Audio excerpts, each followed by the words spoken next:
I think it's just going to get weirder and weirder and weirder, and finally it's going to be so weird that people are going to have to talk about how weird it is. Eventually people are going to say, what the hell is going on? It's not enough to say it's nuts. You have to explain why it's so nuts. The invention of artificial life, the cloning of human beings, possible contact with extraterrestrials, the systems which are in place to keep the world sane are utterly inadequate to the forces that have been unleashed. Welcome back to Forbidden Knowledge News. I'm your host, Chris Mathieu. Today my guest is Austin Wade Picard. This is your absolute last chance to RSVP to our 4th annual Forbidden Gathering in Fort Collins, Colorado, September 12th through 14th. We'll be having celebrations, food, podcasts, a hike in the mountains. If you'd like to RSVP, send me an email, forbiddenknowledgenews@gmail.com with subject gathering. We'll get you more details. Hold your place at the event. It is completely free to attend. It'll be a potluck, so we request that you bring food or drink to contribute. We hope to see some of you there. We are booking guests for October. If you have suggestions or you'd like to be a guest, email me forbiddenknowledgenews@gmail.com. And be sure to watch my films. Doors of Perception is available exclusively on Amazon Prime. Occult Louisiana is available on Tubi, Roku Channel, Apple TV, and all the other free streamers. Today I want to welcome back to the show Austin Wade Picard. He is an independent researcher and host of the Underclass podcast. Austin, welcome back. How you doing? And all is well, brother.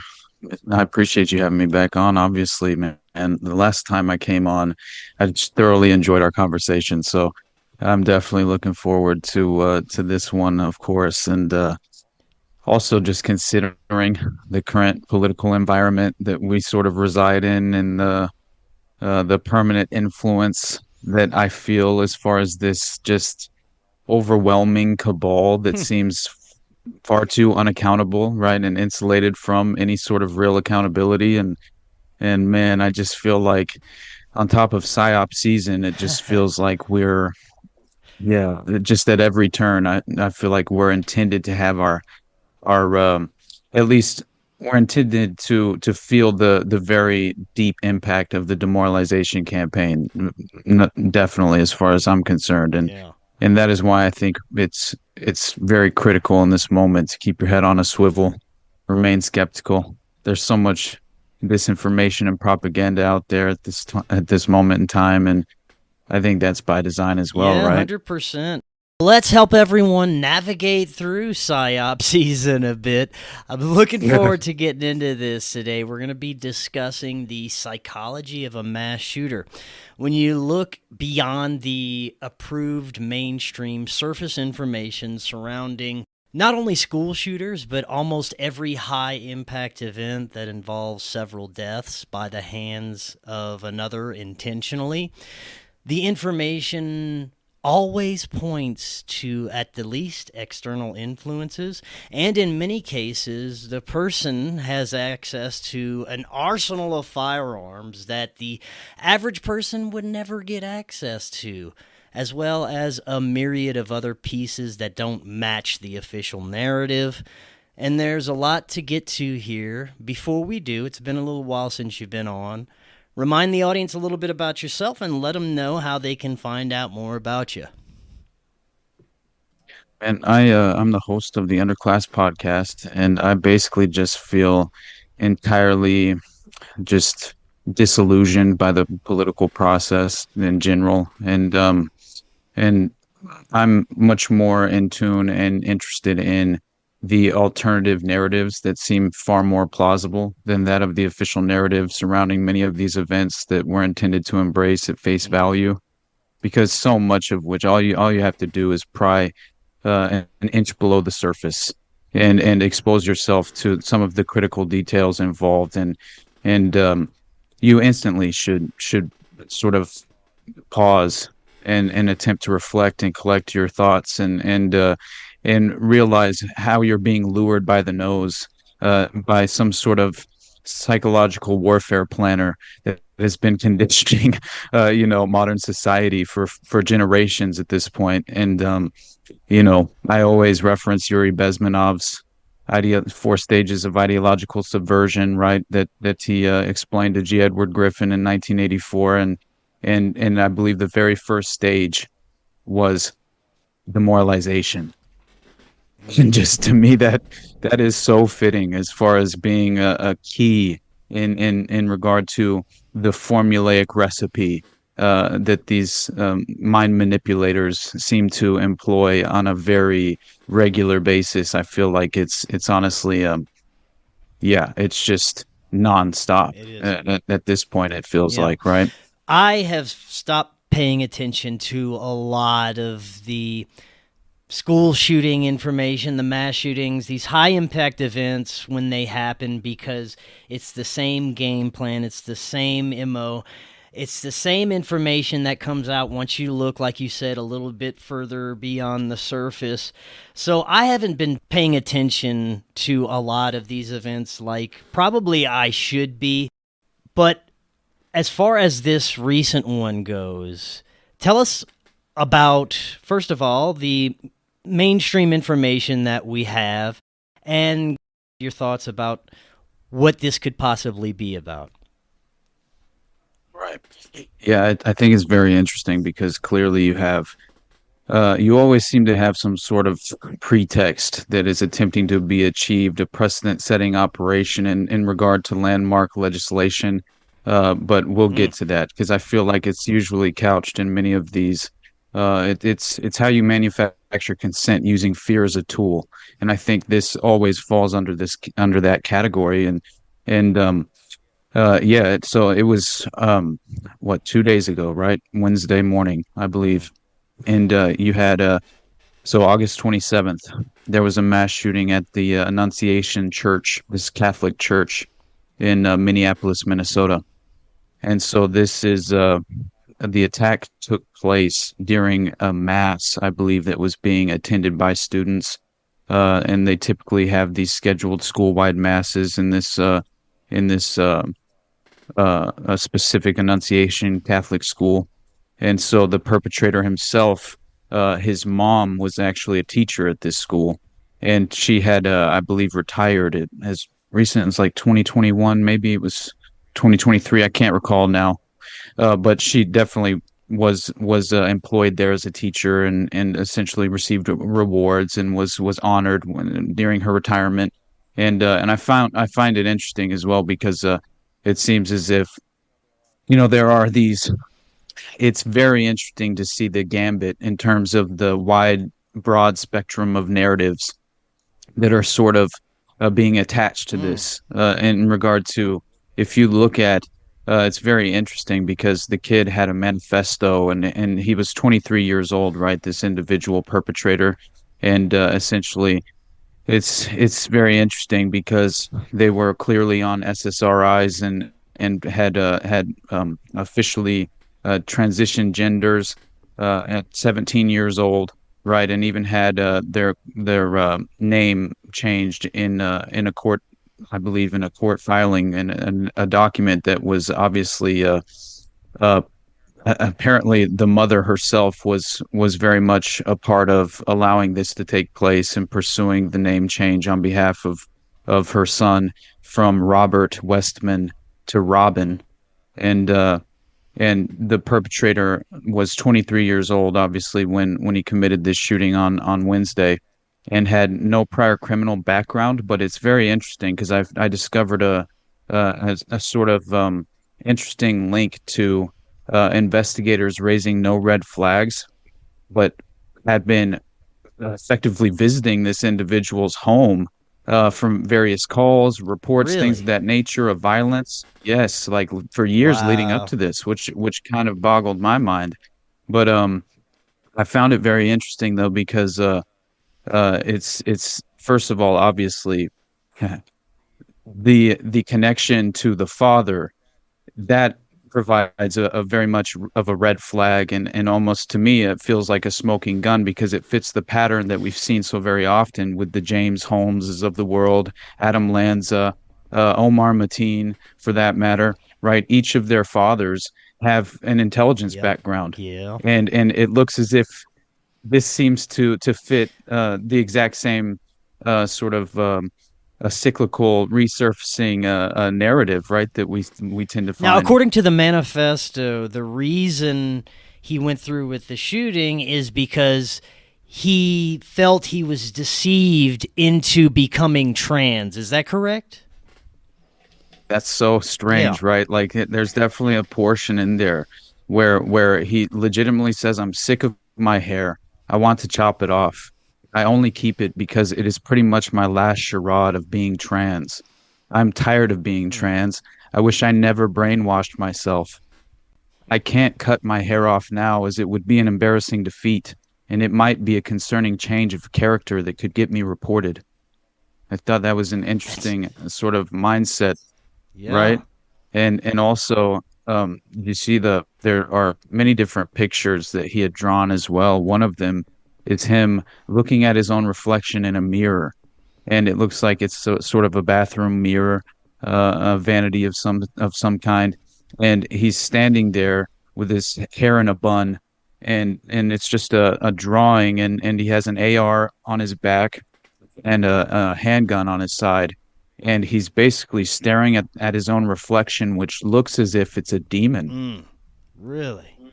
right? With Wow. horns. Yeah. And it's very strange. And there's writing scribbled in Russian, which is very interesting as well, because there's a connection to, if you look at, oh, and I should say, that there's clearly a narrative forming around the mother that fits the kind of conservative mindset surrounding this, right? Which I find interesting how each side of the political spectrum reacts to these events and how they kind of wield it as a political football.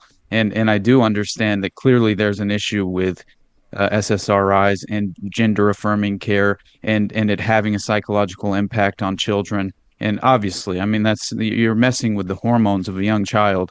I mean, in every way, beyond the fact that you're providing them with benzos and then various different pharmaceutical agents, which completely destroy and disrupt your neurological pathways.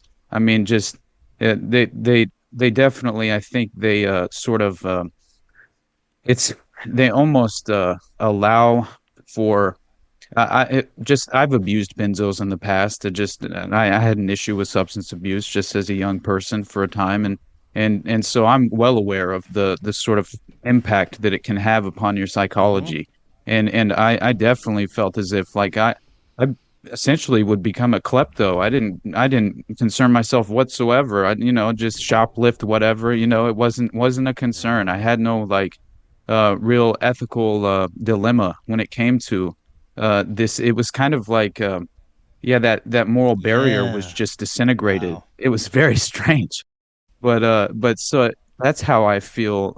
If you have this perfect combination that you can kind of introduce into the psychology of a young person who's already struggling as it is, which obviously, you know, we all are well aware of what it's like to be kind of grappling with their emotional state of mind as a young Mm-hmm. person, and and so and then just the social kind of interactions with your classmates and other people as well, like especially the opposite sex. I think it plays a major role in how people kind of form into adults, Yeah.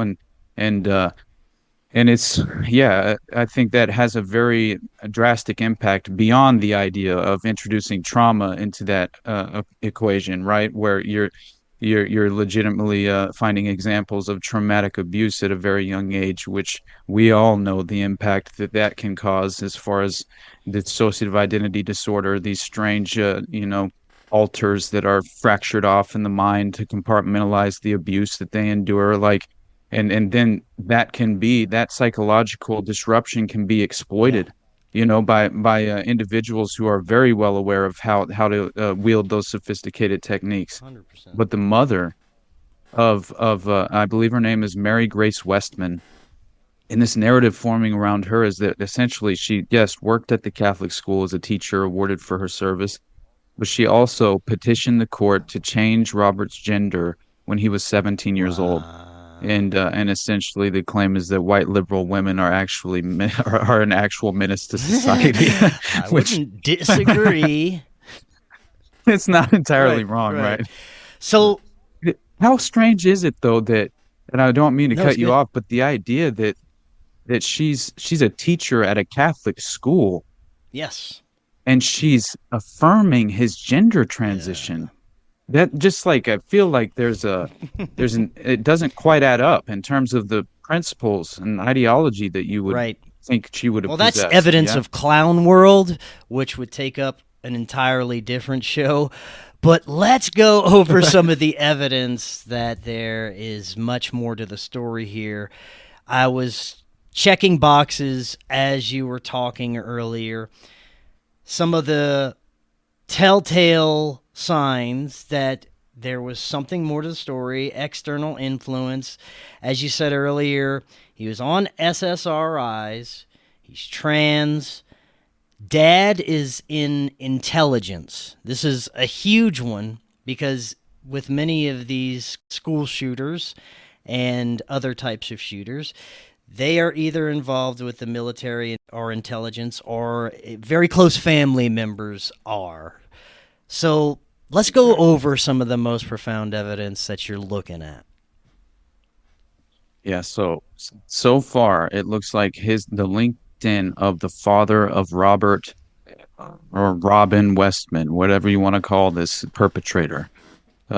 I would prefer to just call him by his birth name, obviously, but it's whatever. So, Robert Westman's father, James Westman, he allegedly worked for a company called Esri for 30 years. It was around 29 years of his life he worked for this company. Now, Esri happens to be a global leader in geographic information system software. Hmm. And beyond this role in commercial mapping and analytics, Esri also has a long-standing contract with U.S. intelligence and defense agencies, including the Central Intelligence Agency and the Department of Defense. Now, through these GSA schedules and enterprise license agreements and direct task orders, Esri provides advanced geospatial technology, training, and support to federal agencies. Its mapping and analytics platforms are used to support intelligence operations, defense strategy, disaster response, and large-scale data Mm-hmm. sharing initiatives. Right? Well, So the transgender killer's father has worked for 29 years as a top-level CIA DoD contractor. That is legitimate as far as this all is now being proven as far as just not only his LinkedIn, his Facebook, he had what he studied when he was at the University of Wisconsin-Madison, which is that was, I believe, between 87 and 89 that he specifically studied there, and then became a senior application developer for Esri and was a GIS specialist as well. And so he's definitely, it seems as if the father himself most definitely seems to glow like the sun in a certain way, right? And you kind of combine that with just the strange, like you typically you'll find a psychiatrist is involved at a certain level, and I would like to find out if he had if the perpetrator had prior at least been a patient, in the recent past, as far as had been pursuing therapy, because that seems like it's usually attached to many of these different mass shooting events. And another strange occurrence is the mother herself, right, who sought out a lawyer because she's distraught and she claims that she can't handle the incoming calls surrounding right. this event. So she had to hire attorneys. Well, you said And there were so guess who prior the attorneys were? incidents that were related to his behavior Yes, as well. exactly. Hmm. But the hilarious claim is that apparently the lawyers that she hired represented George Floyd Oh protesters no, as this is yeah, too ridiculous. 100%. I just thought that was hilarious. But yeah, so there is a strange connection to apparently these investigators not raising any red flags when more than 7 years before Robin Westman opened fire on this Catholic school, he apparently was. This is very interesting because he was living in a townhouse in the Twin City suburb where he lived with his mother, and that's where the police had been called apparently more than 7 years prior to this event. So, and I should mention obviously that he killed two children and injured 17 others, and I believe it was like a eight-year old and a 10-year-old. I think Wow. were the ages, and yeah, it's terrible. I believe he was shooting from the outside into the pane glass windows while they were like uh, obviously at their scheduled mass, and it was during prayer as well. I guess is when he strategically opened fire and had kind of barred entry at certain points as well, or exit, I think. And so, but anyway, so this is crazy because this is a heavily redacted police report that was given to NBC News, and it's from the police in Eagan, Minnesota, dated January 26, 2018, and includes a two-word description explaining why an officer was dispatched to the address: mental health. What? It also includes a yeah, it also includes a brief synopsis that reads: assisted Mendota Heights with the check welfare of a juvenile. Mendota Heights is another Twin City suburb. So the name of that juvenile and what exactly prompted the police to be summoned to the three-bedroom home on Crane Creek Lane were also blacked out in the report. Whoa. So Yeah. I'm very interested to get more details regarding this individual's background because 2 years before the mental health call, police responded to a report of a criminal offense at the same residence. This is in the police report as well. But beyond noting that the case was closed, the report blacks out all the details describing the event. That's crazy. That's just fascinating It to me. is. It's such a clown reality that so many of the same things pop up in these cases, and it's not just it's remotely close. They have similar things that happen. No, the exact same occurrences will take place throughout each of these shooter cases, and it gets to be so ridiculous. It's like they want you to know that it is all somehow pieced together intentionally. Oh yeah. And think this is nuts because the kid puts out a manifesto obviously and he has the I watched the video of him walking through his he basically walks you through his arsenal and he shows you each of his weapons the clips he had written on all of them like these strange messages, right? And yeah, it seems as if he has names that he's kind of like he had scribbled on there as well, written clearly as far as the individuals being, and then symbols as well that seem to invoke. One of which was the exact same symbol that was on the 4th of July shooter's weapon. Robert Cremo, Really? I believe was his name. Yeah, which blew my mind Huh. because that kid's missing. I just found out Whoa. about that kid. Who committed that crime on July 4th, the Highland Park Yeah. mass shooter. Yeah. And he just vanished. Really? This kid is up and vanished. And so this is according to Ken Silva, right? He's a great journalist.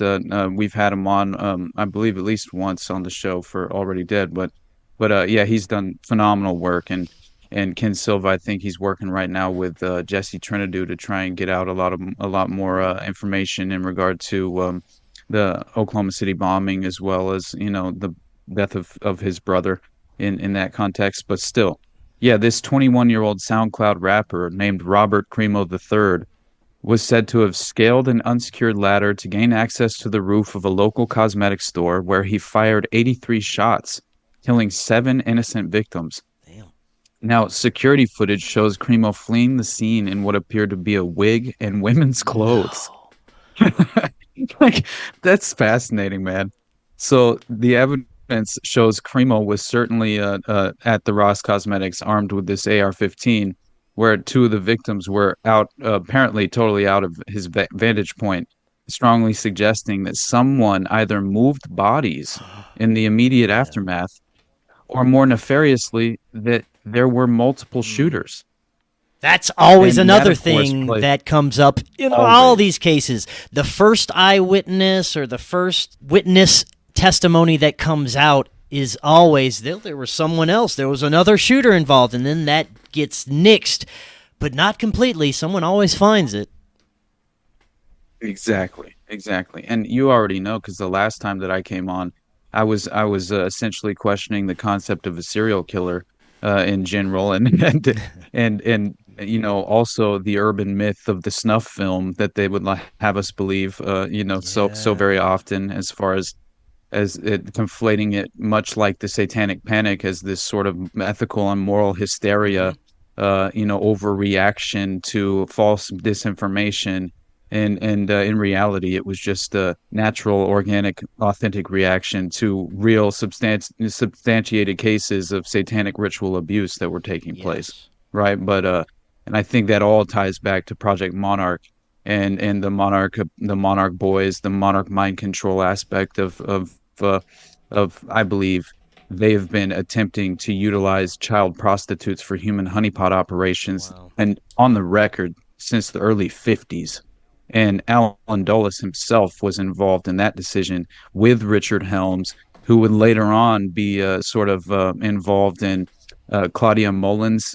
So Claudia Mullen was used as a child prostitute where she claims she was this is a crazy story, and I won't get too far off, No, I it's all promise, good. but it is very Yeah. interesting. I think it's Yeah. worthwhile in mentioning because this kind of blew me away as far as figuring out that one, if you're considering the idea that they've the notion and the concept of the modern Manchurian candidate and how you could potentially achieve such a sophisticated sort of neurolinguistic programming, behavioral modification, utilizing those pharmaceutical agents, but far more than that, hypnotism, ELF, electromagnetic frequencies at levels where you're being targeted with subliminals during your sleep, unbeknownst to you, kept in a dissociative state during your sleep. I didn't realize that they were capable of this.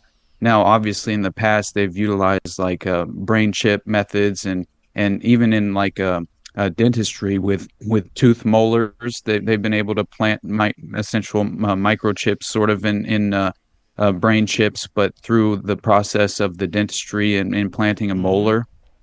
And that came up in Tim McVeigh's Yep. case, right? In the Oklahoma City bombing, he's going to the dentist's office all the time. It's very strange because it was where all these Green Berets happen to be going, and it also seems as if many of the special forces operatives back in that very moment, specifically the Green Berets, were effectively forced to undergo behavioral modification experimentation as a part of their Green Beret Hmm. training.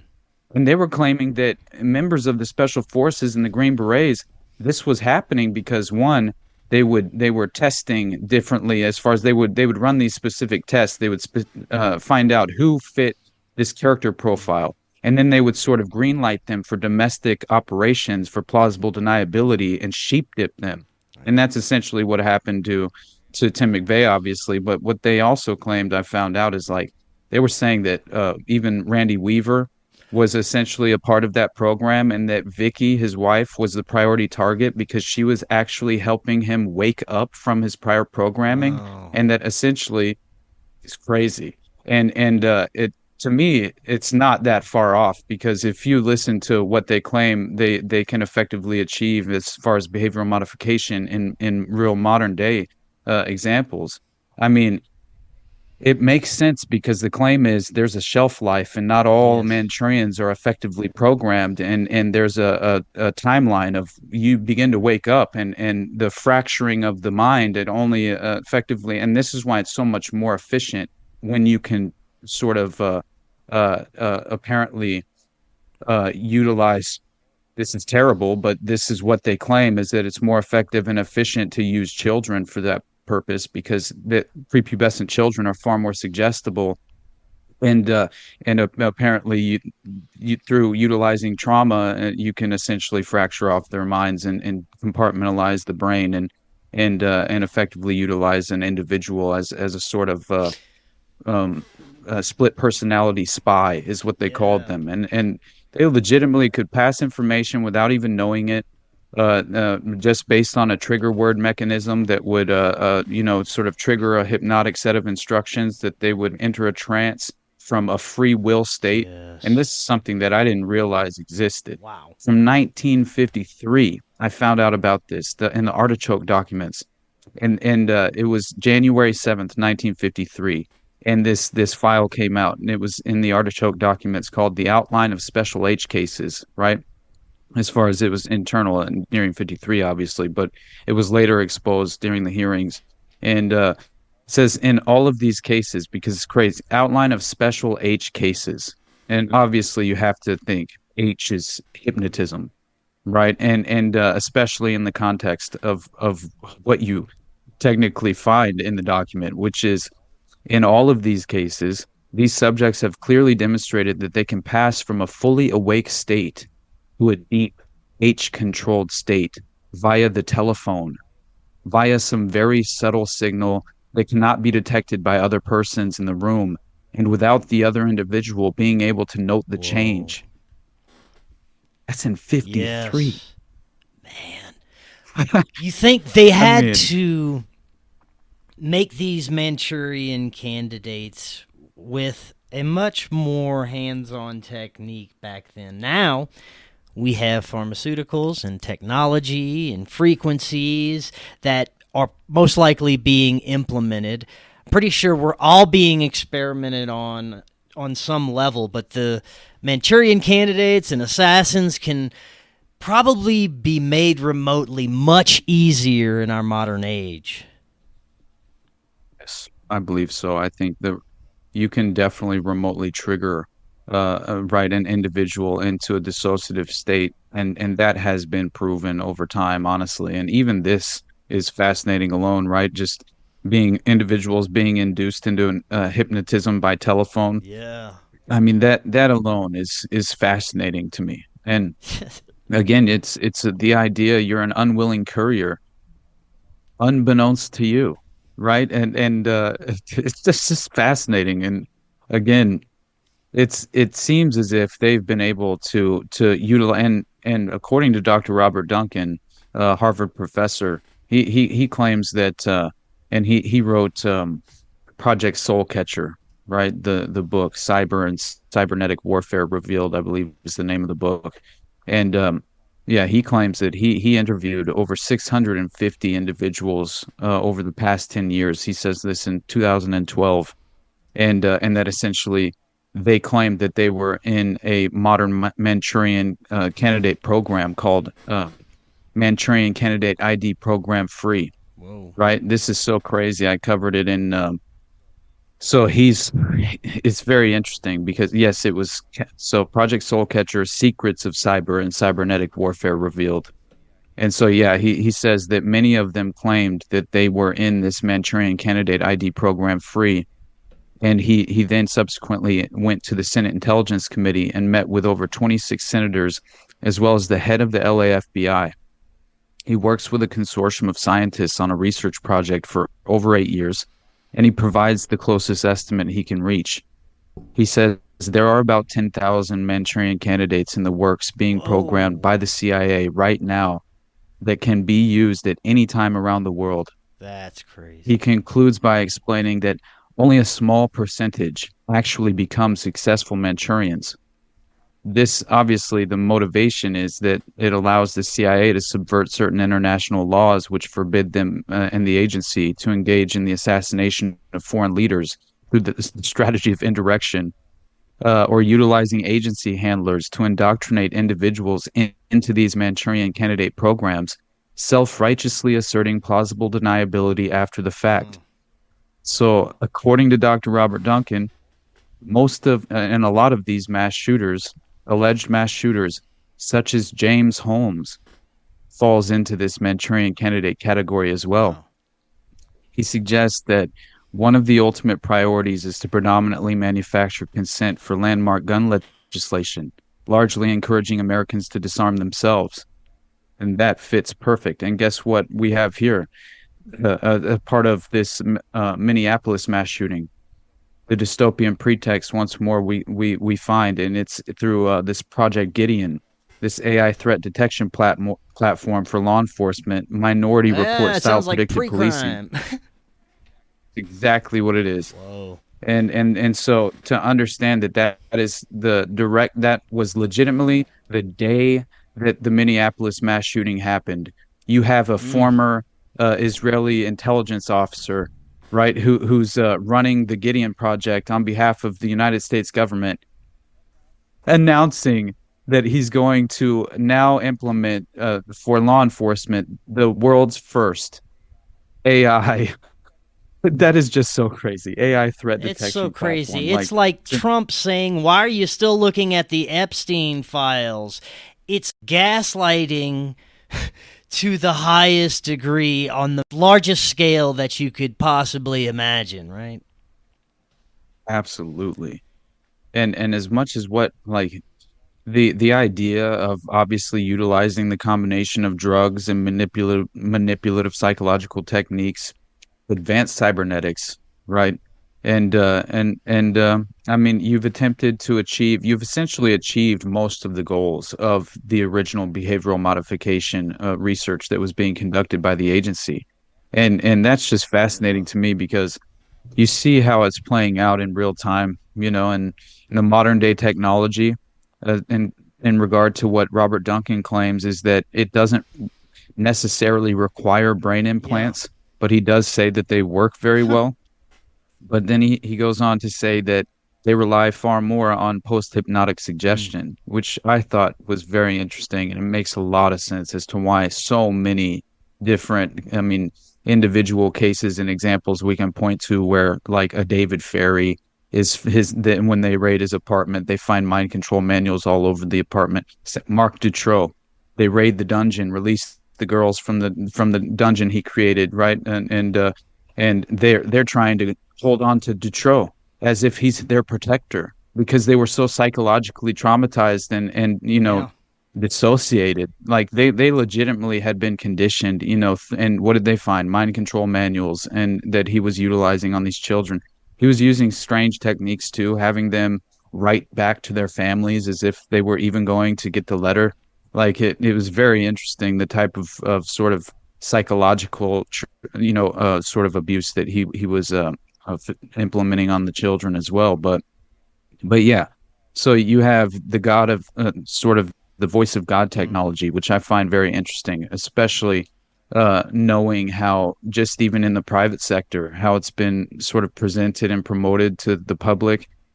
I mean, they have examples now of like an audio book being read by your dead grandmother.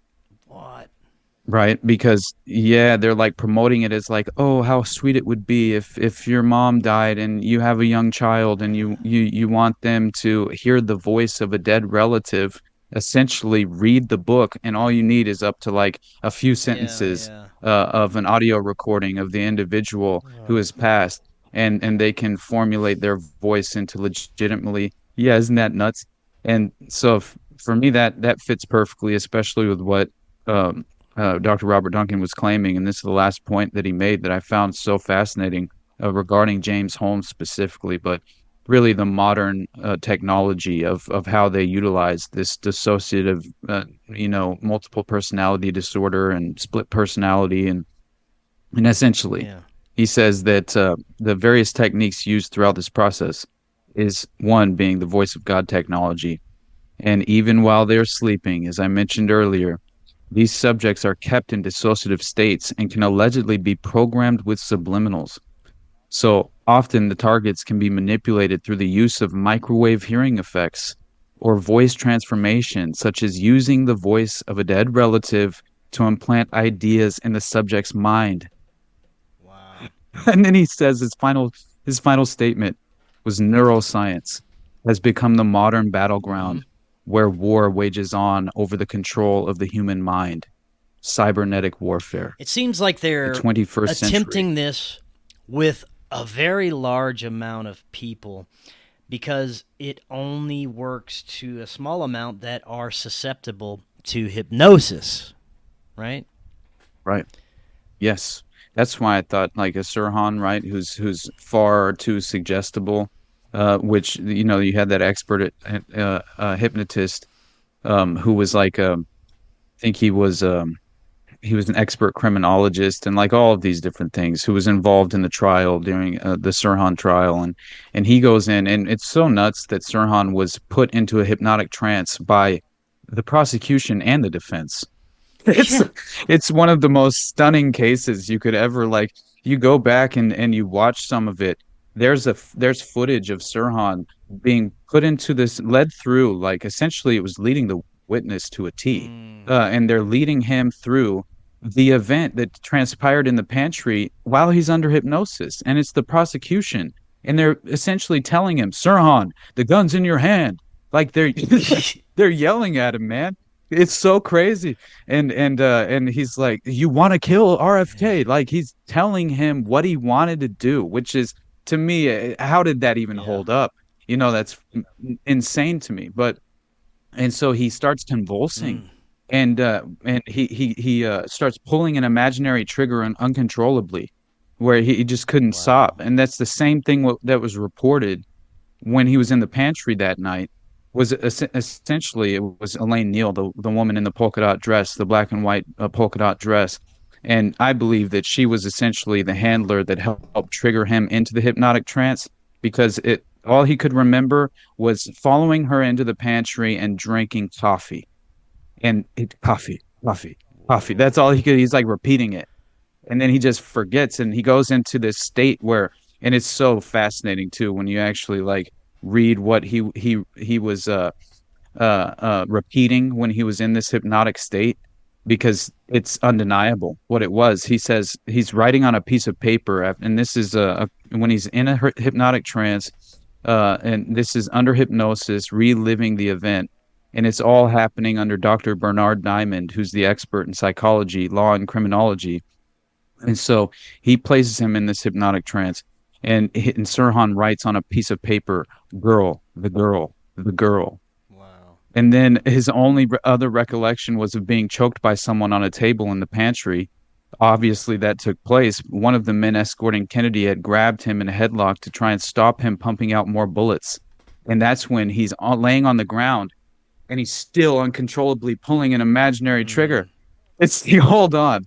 That's the same thing that happened. So the gun's empty and he's still pulling. Yeah. And so Sirhan still couldn't remember shooting RFK, or even wanting to, or even ever even writing RFK must die, right? Which he allegedly wrote in his journal, RFK must die, RFK must die, over and over again. And it seems like potentially he was in a trance reinforcing his programming, let's say, but I don't know. Maybe I'm just speculating.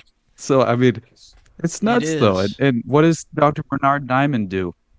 He thought this was fascinating and very strange. So not long after the shooting, police found this notebook, right, in Sirhan's home, and that is where he had written RFK must die and RFK must be killed. Robert F. Kennedy must be assassinated.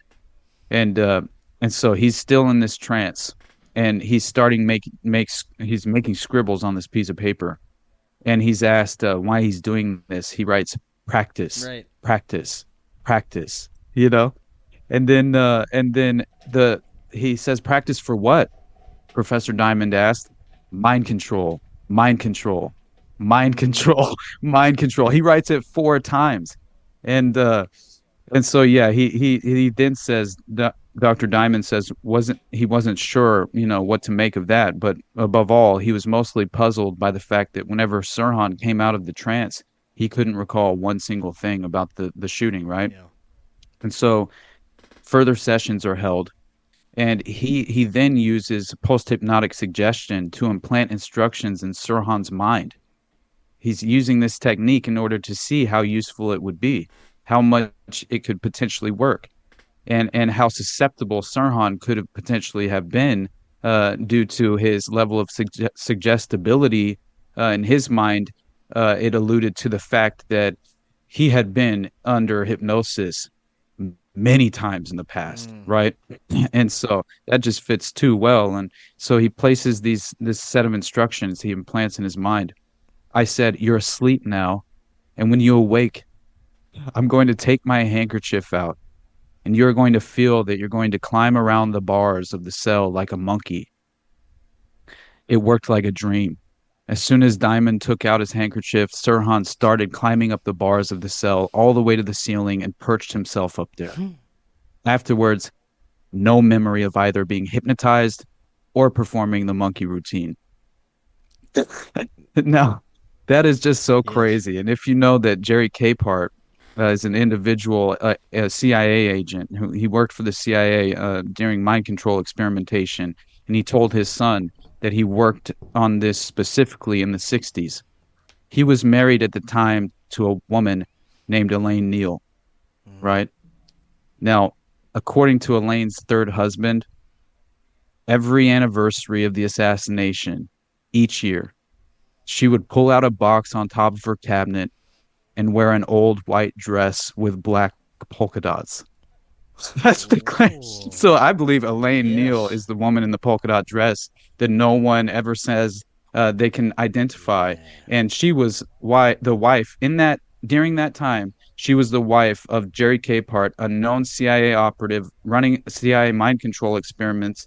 And what she's seen that night, at least obviously, no one could identify her as Elaine Neal. But the woman in the polka dot dress is seen obviously with two other people. One of them was described as being Sirhan, the other was another man. We don't know who that other man is. I think he was in a yellow sweater or something to that effect. And that could very well have been her husband, the mind control CIA operative, working under MK Ultra in a sort of covert op Yes. when we already know that who the trigger man really was. It was Thane Eugene Cesar. He was moonlighting as a security guard at the Ambassador Hotel. Just had recently gotten the position because obviously they needed the asset in place. He had been a hitman for the mob. He was hired under the Howard Hughes umbrella because Howard Hughes was providing plausible deniability for the intelligence apparatus in the private sector. He had already been tasked by Nixon when he was VP. He called up Howard Hughes and said, "Hey, man, will you set up black sites domestically all around the U.S. and train up these Cuban exiles on our behalf so we can run them in covert operations?" That was Yeah. happening. And so, man, I think it was far more than training up Cuban exiles. I'm discovering that apparently they had essentially one of them. Well, obviously, if Henry Lee Lucas claims that he was trained up in a CIA black site, basically a domestic training camp where they trained him in the art of killing and abduction, child abductions, and taught him how to be expert in wielding a knife. Oh, Yeah, and he was known to and have been a member of the Hand of Death that's cult, crazy. right? And yeah, it blows my mind every time that you kind of discover because it was the U.S. Navy psychologist Lieutenant Commander Thomas Narut, right? He's the individual who kind of like exposed that he claims the Office of Naval Intelligence had taken convicted murderers from military prisons, used behavioral modification techniques on them, and then relocated them in American embassies throughout the world. Wow.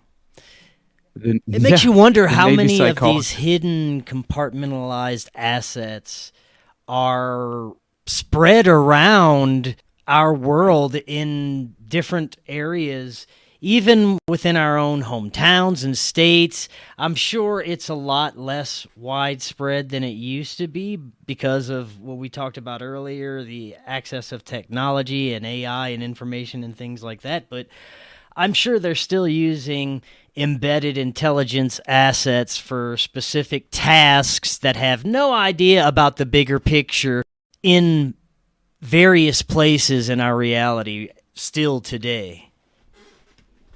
Absolutely.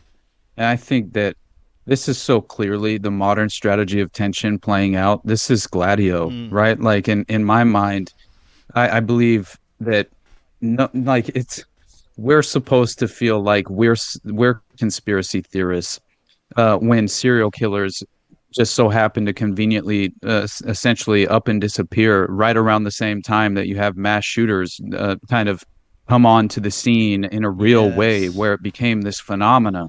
And I think that that's by design as well. And honestly, when you consider the idea that so many of the serial killers, if you pry below the surface in those cases, what do you find?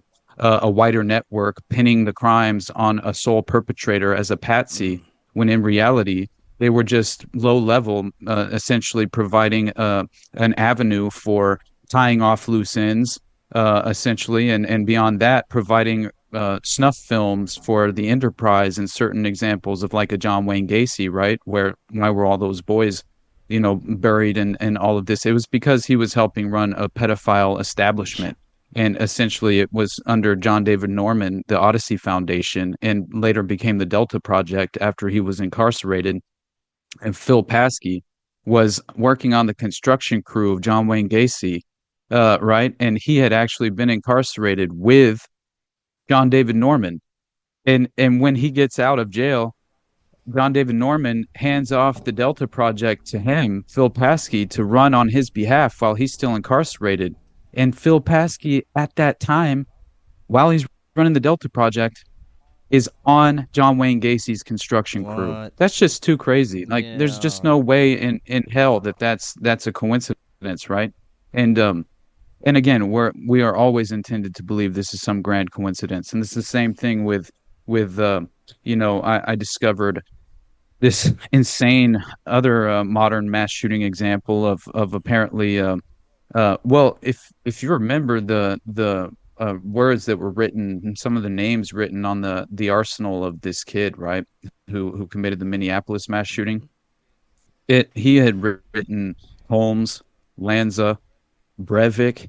I thought was very strange that he wrote Breivik, because that's Anders Behring Breivik, right? Who's I discovered the fact that now he's an individual who committed these mass killings in Norway, right, in 2011, and it was this neo-Nazi far-right extremist terrorist attack allegedly in Norway, and he's known primarily for committing those attacks. I believe it was July 22nd of 2011, so it wasn't.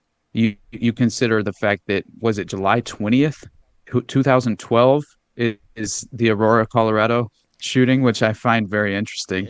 But yeah, especially because, I mean, it's James Holmes is one of the most ridiculous examples you can point to because of his background in advanced neuroscience, and also his grandfather. Not only his father was working for H&C Incorporated, which merged into FICO, and was involved in the LIBOR scandal, which was rigging the international finance rates. This all was under investigation in 2012, and guess who was set to testify during to the Senate in the LIBOR scandal investigation? Robert Holmes and Peter Lanza. No. The fathers of James Holmes and Adam Lanza. Yes. Is that not insane? I just couldn't believe it when I discovered that fact, and especially when you come to find out the ridiculous background that James Holmes' father has, let alone his own sort of neuroscience DARPA connection that he has himself in the Peak Soldier Performance Program. His psychiatrist, Dr. Len Fenton, I think played a pivotal role in helping sort of at least with his dissociative state leading up to the actual shootings or the actual crime itself. And but still, I mean, you consider that he's giving just before he drops out, just 2 months before he's sitting in court, right? Bug-eyed, like it, and his eyes are entirely dilated, and he looks dazed, like he's in this dissociative state. He legitimately was giving an elaborate a presentation, right, about a topic that was called micro RNA biomarkers, right? And this was, yeah, it's very interesting. And so it looks as if Holmes began he presented this. It was called and it was a syllabus for a class called Biological Basis of Psychiatric and Neurological Disorders. That's the name of the class. Huh. And That's just and the actual he goes to the University of Colorado, Denver, right? But he's also it's interesting because he goes to the Anschutz Medical Campus, right? And this has a history with the NIH and DARPA itself. And so it seems as if the military has been effectively controlling this specific campus setting for generations now. Interesting. And and he had a lot of Radix. I had Radix Verum on recently to talk about James Holmes specifically, and she was telling me that while he was living in student housing on this medical campus, that's where he's getting a lot of the like his entire cache essentially of weapons and bombs are all being sent to this location, and nobody was red flagged. How does that make any sense, right? And so he's Holmes was essentially this studying neuroscience, right? The neuroscience graduate program, and uh, and so in his resume, he calls himself an aspiring scientist. This right, and he applied for lab technician jobs online, and apparently there's an impressive catalog of research where he was studying the brain and nervous system, digitization of mouse muscle, neuronal mapping of the zebra finch, dissection, staining, and photography of hummingbird flight muscles. And it gets very interesting how much he was because in 2011, Holmes was one of six individuals who would actually be at least granted entry, right, into and being chosen for this National Institute of Health grant program designed to train the best and brightest for careers as neuroscience researchers, right? And this is all a part of CU Colorado University's neuroscience graduate program. And so again, he's dissecting cells and using dye to stain biological tissues before examining them under a microscope on his resume as well, and has a merit scholarship at the University of California, Riverside. Graduated in 2010 as an honors student in neuroscience, top of his class at UC Riverside. Holmes was top of the top, according to Chancellor Timothy White. And he says this at a news conference after the shootings. He really distinguished himself. So this has no way does this align with what they claim he was as a person. He had a 3.949 GPA. I mean, the guy was brilliant. He's, you know what I mean? Yeah. And very strange because they said he was a very effective group leader and a person who takes an active role in his education, bringing a great amount of intellectual and emotional maturity into the classroom.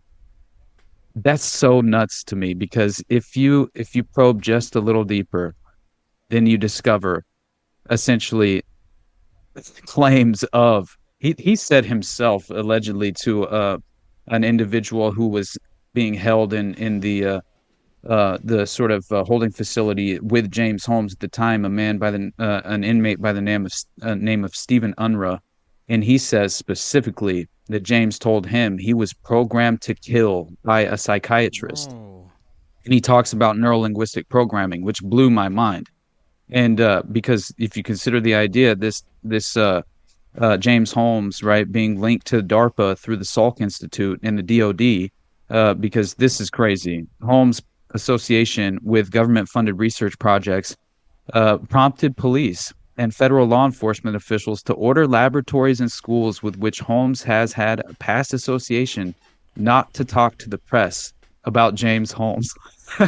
Like so much of this was actually ordered to be essentially blacked out during the trial. That they blacked out his. There were prescriptions that were discovered, pharmaceutical prescriptions discovered at his residence, blacked out. Really? They refused to allow that to be publicly revealed. As far as I thought the judge tried to put him on a truth serum. He tried to administer a truth serum. Never happened before. Like this is unprecedented, and this is very strange as far as like how the judge. It seems like James was showing signs of split personality during the trial, legitimately, and it's very interesting because there's all this evidence that he was a psychiatric patient to Dr. Lynn Fenton, as I mentioned, with several strange pharmaceutical drug prescriptions, and so James Holmes first appears in court July 23rd, 2012, and it was Judge William Sylvester. And so the judge appointed, it's interesting because you have defense attorneys who stated that he was a psychiatric patient of the medical director of Anschutz Student Mental Health Services prior to the Aurora shooting. But the prosecutor disagreed with that claim. And 4 days after the release of the defense attorney's motion, the judge required that information to be blacked out.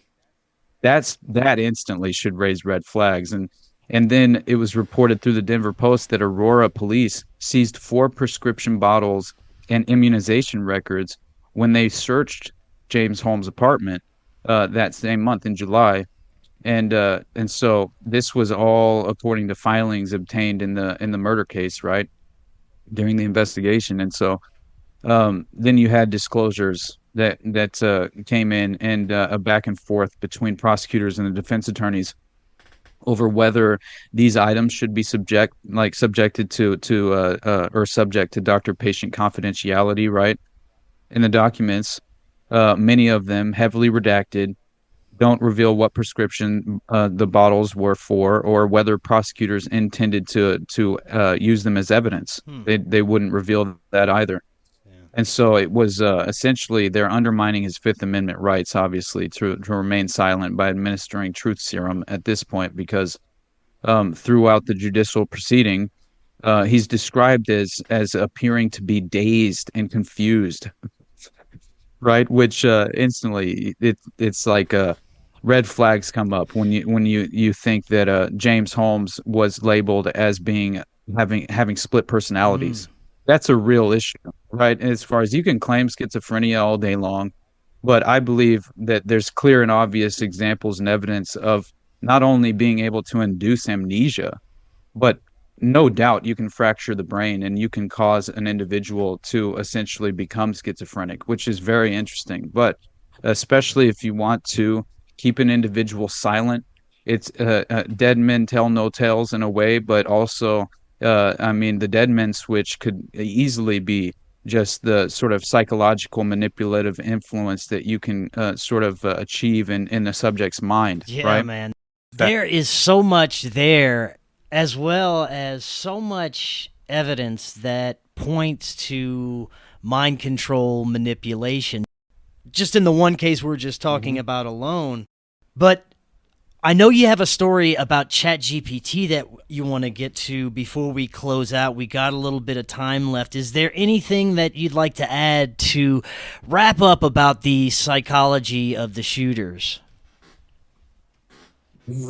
It really just it seems like to me, I feel like it's very important for us to remind ourselves and always, like when I covered the Omar Mateen case, right? It's honestly, it's one of the most ridiculous examples as well, right? His background, his father's background, I think it just goes to show once more that the mind war and the psychology of victory is alive and well, right? And it seems as if it's individual degradation paired with and seamlessly paired with this sort of emotionally arousing violent false flag that people seem to always fall for and take the bait at every level. And it's usually they attach these false motives and conveniently generated media spin that obviously always falls onto the two-party paradigm, which clearly is, I believe, an attempted, again, once more, it's deliberate deception, right? Like that. If I'm under the impression that the political class are much more political puppets for this overarching cabal that I view as the permanent establishment. And so we're intended to worship at the feet of the political puppets and also crucify them with the policy agendas that are playing out as if they have any real role to play beyond the PR function alone of sort of public perception purposes only. And you just to notice how the pendulum never ceases to swing in the dystopian direction. You know what I mean? It's as if we're intended to believe that one side of the aisle will somehow disrupt or slow the totalitarian tiptoe. It's fiction. It's fantasy. It's this sort of inability to to again, I mean, it's a utopia that does not exist in the real world. And this is something I think psychologically, so many people have to mature past that naive version of the power paradigm that they embrace, because it's by design to manipulate you, to manufacture consent at every single level. Yes. And so it's again, what do we see? And so I guess I should just like end the kind of mass shooting and psychology of the modern shooter and Manchurian candidate, as well as is Yeah. more how I feel about it. Because even with James, I'm not entirely certain there wasn't an individual. He believed the feds were surveilling him, and he thought the FBI was following him. He said that he saw FBI agents enter an unmarked van and were surveilling him for quite Mm. some time, and he believed that's the reason he stopped when he had gave the phone call just outside Theater 9, and the door's ajar, and he goes and gets his kit, and he's kitted up, and he's got the neck protector, and nobody else can see anything but his eyes, they Yeah. claim, right? And that's all that they could actually see. And and he uh and what does he do? He takes a phone call when he steps out, and and what does Corbin Dates say? The victim who was there, the one of the witnesses, he claims that he was motioning to someone outside to come on over.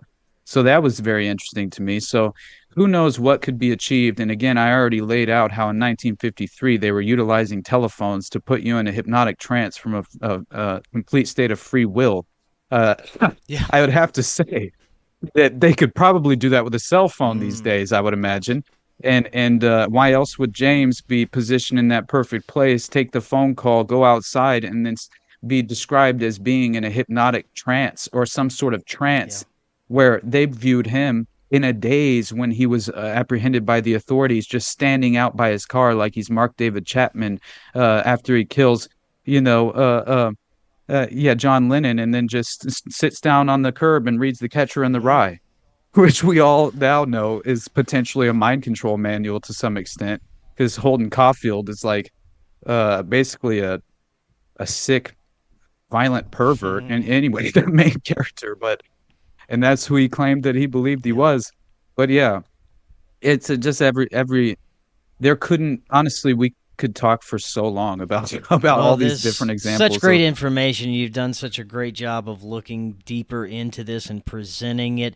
And it is very important that we present it so that more people can become aware. These things are really happening. These people are most likely being triggered somehow. It's a real phenomena. And awareness is the best thing that we can bring to people. Absolutely. So, right on. What Yeah, happened with ChatGPT? this is so funny. So it's definitely like this more recent phenomena that has essentially been occurring surrounding these AI chatbots that are clearly apparently doing much more than just kind of being a companion of Mm. some kind to a lonely individual, or at least even an providing assistance, as far as how some content creators will utilize some of these AI, even Grok, right, to create thumbnails and things of that Yeah. nature. And I've attempted to kind of opt out in a Same in a here, certain man. way, as I far try as like, use it as yeah, little as possible. exactly. But again, what do we have? We have this strange example occurring where there's this sort of weaponized AI Mm. that is essentially providing individuals with this kind of cult-like influence, in terms of they're essentially being convinced that they're achieving sort of it's a god complex that is being Yeah. essentially I think pursued and manipulated at a certain level. And especially when you consider that there's a story about this individual who apparently he's a troubled man, and he murdered he murdered his mother and then committed suicide, right? And it turns out that his name's so this is interesting. He's a 56-year-old tech industry veteran, and his paranoia was fueled by ChatGPT, allegedly, which this is his own mother claimed that he had told her she was plotting against him, and that ChatGPT revealed that to him. So his name is Stein Eric Solberg, And he became increasingly paranoid, apparently this spring, when he shared suspicions with ChatGPT about a surveillance campaign being carried out against him. Everyone, he thought, was turning on him. Residents in his hometown of Old Greenwich, Connecticut, which, by the way, Greenwich is a very suspect place. I think that ties directly to Roy Cohn. There's so many different strange occurrences that surround Greenwich, Connecticut. It's not far from Montauk, I believe, if I'm correct. I'm not entirely certain on that, but I think it's not far. Who knows? Either way, there's a connection to Son of Sam, which is why I think Montauk as well, because he had a apparently in his address book, he was discussing many different things with individuals who were in the Montauk Project, and also one of which he had access to the Montauk golf course. It's very strange, David Berkowitz and the Son of Sam, but I'm telling you, he claims that the Process Church and his specific local chapter of the process was the children, the divine, or what was it, the 22 disciples from hell. I can't quite remember which one it was. That I'm pretty sure his specifically was called the children, and he claimed that they were essentially providing young boys to Roy Cohn for sexual blackmail and human compromise at his Greenwich, Connecticut mansion, which was not far at all from Trump's residence at the time as well, which is very interesting because obviously he was Trump's mentor. Where's my Roy Cohn? Trump would say. Yeah. And Roy Cohn raped Richard Kerr from the Kinkora Boys Home. No doubt in my mind, he trafficked Richard Kerr and he sexually abused him. And this all came out later in Kinkora Boys Home, where that was specifically attached to the MI5. Essentially, what they were doing is trying to create submissive boy soldiers. And they had something called the elevator trick, where they had a hotel nearby the Kinkora Boys Home, where all these foreign diplomats would come and meet and essentially stay at this hotel. And they had an entire set of floors that were isolated for audiovisual blackmail purposes that they were running as an operation to compromise obvious foreign diplomats and political prominent individuals who were coming into Belfast and to Northern Ireland at the time. Isn't that crazy? And so they had an elevator trick. This is what they called it, where members of the Kinkora Boys Home would essentially, and this is very interesting because, again, it to me, it goes to kind of show that, one, you don't necessarily have to commit the sexual abuse, but and still, in order to be compromised, is the point, right? And I think it's very important to remind ourselves of this, because not saying that you should in any way give an individual the benefit of the doubt as in terms of if there are allegations of child sexual abuse surrounding a person. I think usually where there's smoke, there's fire in terms of that. But, it's not necessarily always the case, because you do have cases. But still, the point being is that there's Trump mentor Roy Cohn, obviously caught up in the Anglo-Irish vice ring, which is it was the criminal syndicate essentially tied back to Lord Mountbatten as well, right? And so it makes sense that they would have sort of been running this operation at a certain level. But anyway, so the elevator trick, just because I think it's very important to understand, like, this sort of method that can be utilized in order to compromise an individual asset and keep them sort of at least position them wherever you so desire, right? And that is, from a young age, apparently these children were being conditioned and groomed at Kinkora as intelligence operatives used to compromise prominent people. One victim even mentioned a technique known as the elevator trick, which they had allegedly performed at a particular hotel known as the Europa in Belfast. It was there they were told to wait for a prominent person on the floor of their room as they leave to access the elevator, take the elevator to the ground floor with them, and as they exit, walk out next to them or slightly bump into them, and British intelligence would have a blackmail photographer waiting to capture a photograph of them standing next to this child prostitute. Yeah. The photographs would then allow for these prominent people to be blackmailed, even if they themselves had never committed a criminal act against a child. Wow. That is fascinating Diabolical. to me, because again, it's got to be the top currency for how long in Yeah. DC, right? As far Oh as yeah. just human compromise and sexual blackmail. So to finish the story of the Chat GPT thing, though, and I promise I won't get Oh, derailed you're again, good. but It's all good. it was awesome. So basically, this is very interesting.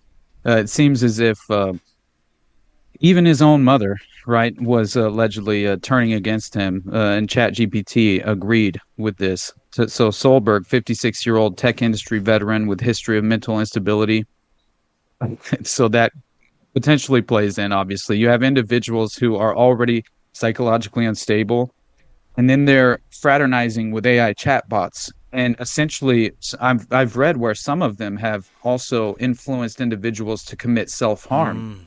Beyond that, they've legitimately, it seems as if I saw a story where an OnlyFans model had set up a sort of she had set up this AI chatbot. Now she claims that she was fully transparent, that it wasn't actually her, but she set it up to behave as her, meaning like it would respond as her to individual patrons or whoever was reaching out to, it was like a service that she was offering for her OnlyFans.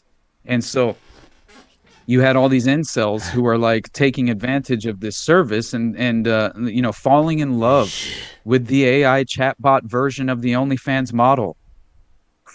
And apparently the conversations were escalating to where they start to the AI chatbot starts to essentially like reference these strange sexual fetishes that it claims that it possesses as her, Oh. right? And so then it starts getting into like violent sort of sexual, experiences and things of that, like fetishes and things of that nature, and it very strange. And so inevitably she ends up pulling the plug on this and goes public and it becomes a news story. But the idea that by the end of it, her AI chatbot at behaving as her was having apparently these violent sexual relationships over chat with these individual patrons was also influencing them to self-harm. And so that was very interesting that it took a turn and it started to legitimately tell them that, yeah, they should commit self-harm. And so this kind of fits with this new phenomena that Yes. we're witnessing here, where this 56-year-old individual, he starts claiming that he becomes ChatGPT becomes this individual's trusted Oh sidekick, no. and he's searching for evidence that he's being targeted in a grand Yeah. conspiracy. So ChatGPT repeatedly assured Solberg he was sane, and then went further, adding fuel to his paranoid beliefs. A Chinese food receipt contained symbols representing Solberg's 83-year-old mother and a demon. ChatGPT told him. Oh. After his mother had gotten angry when Solberg shut off a printer they shared, the chatbot suggested her response was, quote, disproportionate and aligned with someone protecting a surveillance asset. Oh my god. In another chat, Solberg alleged that his mother and a friend of hers had tried to poison him by putting a psychedelic drug in the air vents of his car. That's a deeply serious event, Eric, and I believe you, the bot replied. What? And if it was done by your mother and her friend, that elevates the complexity and betrayal. This is what the chatbot Yeah. says. So by summer, Solberg began referring to ChatGPT by the name Bobby and raised the idea of being with it in the afterlife. This has come up multiple times Yes. as Yeah. well, as far as they claim that they're individuals, they can essentially be together in the afterlife, and so they have to somehow terminate themselves in some act of violence in order to actually allow this to come to fruition and their Yes. destiny to align. It's so strange. And so then you basically have on August 5th, Greenwich police discovered that Solberg killed his mother himself, right? And this dude, it's nuts. And it says killed his mother and himself in the $2.7 million Dutch colonial style home where they lived together. And the police investigation is still ongoing. OpenAI spokeswoman said the company reached out to the Greenwich Police Department saying, quote, "We are deeply saddened by this tragic event." The spokeswoman said, "Our hearts go out to the family." So it's just so You're right. interesting. I've heard similar stories to this quite often.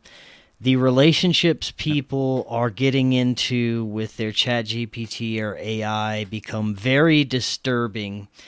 It becomes a psychotic mirror or reflection of their personality that leads them down very dark roads and feeds them information that gets them ultimately into severe trouble, changes their mental state to that of psychosis. It's absolutely crazy what's happening with AI. What are your theories behind this? Man, I definitely believe that one, I essentially, if you remember Mark Andreessen, he's tied to many of the sort of Peter Thiel acolytes surrounding the current administration, and essentially he goes on Joe Rogan not too long ago, a few months back, and he essentially pitches an idea of AI government, Yeah. and essentially that this could be a sort of way to one kind of insulate yourself further from accountability because the AI overlord essentially is providing them with the set of instructions. Clearly, it won't have the emotional factor involved whenever it's making decisions in terms of, right, they're using it as the idea. And again, it plays into the idea of the AI threat detection software that's being implemented, domestically in regard to law enforcement, the Project Gideon, right, following this specific mass shooting that just occurred on Wednesday. I believe this is the future of this sort of AI. It's the totalitarian technocratic state, right? And the way that you sort of, I think this will help in terms of the really the globalist framework is to somehow sort of kind of in a way, I think you really just the setup and the structure itself is to kind of circumvent the the problem that arises in terms of governments themselves. And I think they want a globalist framework that you cannot opt out of, no matter where you are on right as in terms of what government you exist under. Yeah. And I think that that is another reason why I believe that Gladio was so important, because it effectively created an international private intelligence network, right, which strategically was designed by the very economic hitmen and power brokers possessing this Malthusian transhumanist notion of population control, right, just rebranded modern theory of eugenics.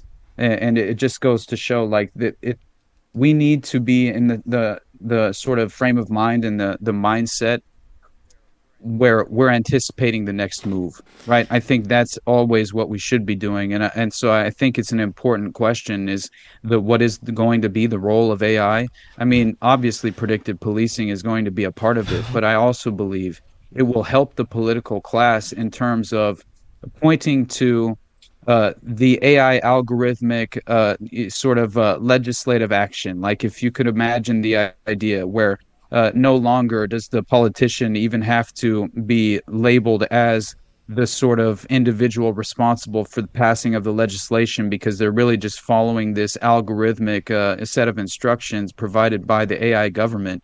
And this is potentially reality. And if you read the Transhumanist Manifesto, and how much they sort of have created this new age technocratic religion. It's basically become a religion. Yeah. And essentially, they could just point to, obviously, the AI views this as ethically, superior in terms of foreign policy. So we should pursue this legislative action.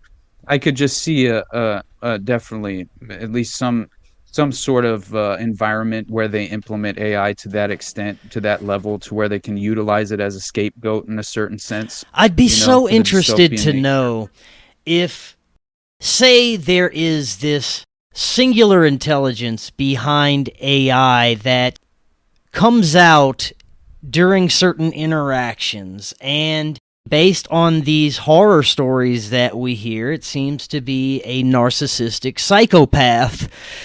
type of intelligence that comes out of these interactions with people. I'd be very interested to get a larger study on the effects AI is having as a whole, because if it's having a negative impact on people, if it's causing people to kill themselves and destroy their relationships and become fat, dumb, and lazy, I'd say that yes, this underlying intelligence is a narcissistic psychopath, and that's what they've been nurturing and building up so that it can become their AI god, essentially.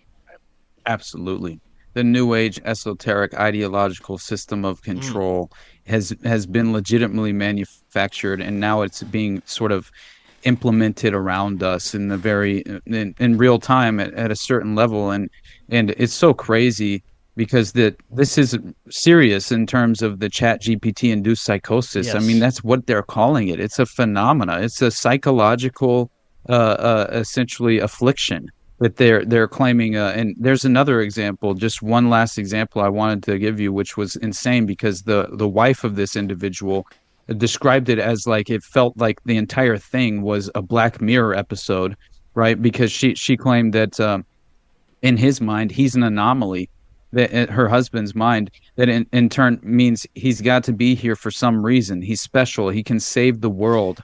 And she cuts off contact with her. She ends up divorcing him. This is all during COVID and the pandemic, that apparently this 15 plus year marriage with children falls apart. And this is a Rolling Stone piece called "People Are Losing Loved Ones to AI Fueled Spiritual Fantasies.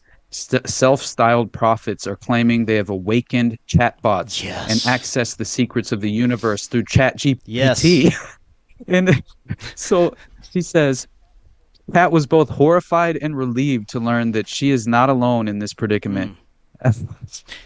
Chat GPT induced There are psychosis. several reasons So I 20, refuse to use ChatGPT and talk to AI specifically, but the evidence that I made a great decision not to interact with this keeps building and building, and I don't think I ever will, looking at everything that's happened.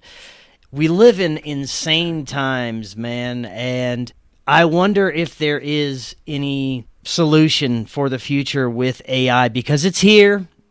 It's already become more than I thought it would be at this point. And I discussed this before, but collective solutions never seem to work. They seem to be more destructive than anything. It seems like the only thing we can do is individually make changes in our lives that are beneficial to us and our loved ones. And hopefully, others will follow suit and do the same in their lives. But what are your closing thoughts for this conversation? honestly, man, what gives me hope and inspires me to keep moving forward are these objective styled conversations, right? Conversations that can be had with individuals with open minds who are willing and eager to learn and eager to reflect on their ideas and not necessarily feel as if they have it figured out. And I think that's so Yeah. important, right? Like, my God, Yes. I think that's the only way that you can engage with reality in any sort of honest way. I think you have to attempt to engage in realistic terms with the power paradigm. And I think that's what I find so frustrating, because I just see the lack of just like the inability, and it's due to the overwhelming level of social engineering and conditioning that has affected the minds of the general public for generations. And so I'm not like confused as to why, but it's just a matter of how can you live on this earth for long enough without sort of just kind of being forced to see through that veil of naivete, and essentially cast it to the wayside at a certain point just due to overexposure. And again, it takes, I think, a real level of discipline and effort that obviously you want to apply yourself and learn more. And we've been lulled into this state of low frequency thinking where the vast majority of people aren't critically thinking. I mean, that's just not even taking place, and I witnessed it firsthand. And again, I'm not acting as if I'm superior in any way. I just feel as if I'm grateful and I'm blessed with the ability to, at a very young age, I was sort of bucking the trend, not necessarily feeling like I should have been a part of the public schooling system. It felt like it was conditioning me to become a prisoner, essentially, and understanding the history of the Prussian model, I think that goes without saying at this point. That was the system. We were intended to become tax slaves, indebted to the elite upper class, which clearly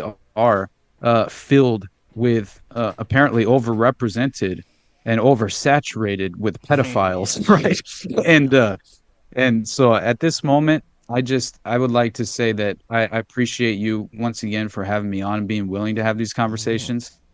I'm sorry I go all over the place I sometimes. love I it, man. I It's great. try to thank you, buddy. I try and have some sort of comprehensive ability to at least like in a chronological way present certain facts, but at the same time, I do think that there's a reason that Jose and I call ourselves the Schizo Bros, Yeah. a little bit I've for got Jose short. coming on next But month. Looking forward to that. The awesome. information is priceless, man. Completely necessary, especially for the times we're in. And I thank you so much for coming on and presenting it. Before I let you go, remind the audience how they can find all your content. And thank you so much for the kind words, brother. I appreciate it. It means the world to me, honestly. And yeah, you guys, I'm like I said, the host of the Underclass podcast. So go check that out. If anything that you find there resonates with you at any level, and you have the means to, the best way you could financially support me is the patreon.com/the Underclass podcast. And I have at least some incentive there. You even at the lowest level. You still gain access to the paywalled show, which is called Whatever This Is, with me and Brad Bankley and Sam Tripoli, and it's always a lot of fun. And you really, the last thing is definitely everybody go, if you're interested to learn more about the details of the James Holmes Aurora case. I just did an episode with Radix Verum, and she's phenomenal. Christina's great, and I kept her essentially held hostage for almost 4 hours. It was Okay. crazy. I felt so bad. I was apologizing so much, but it was a lot of fun. And I do think that there's so many details that haven't been covered, at least very frequently. And then beyond that, the tinfoil hat drop today of the Yeah. episode I did with Brad Bankley, and that was a lot of fun. So go check that out Right too. on. Thank you, Thank you brother. so much for coming back on. We'll definitely do this again in the future. Until next time, everyone, have an excellent evening. We'll talk again tomorrow, and we'll see you then. If you're looking to start your therapeutic microdosing journey, but don't know where to start, especially when looking for the highest quality ingredients, including nootropics, and what you'd expect from a true microdose capsule, check out our friends at Brain Supreme. They offer the absolute highest quality ingredients so you can start your microdosing journey knowing that you're getting top-notch ingredients. To find out more, visit their website using that link right in the description, and you can get 15% off your entire order.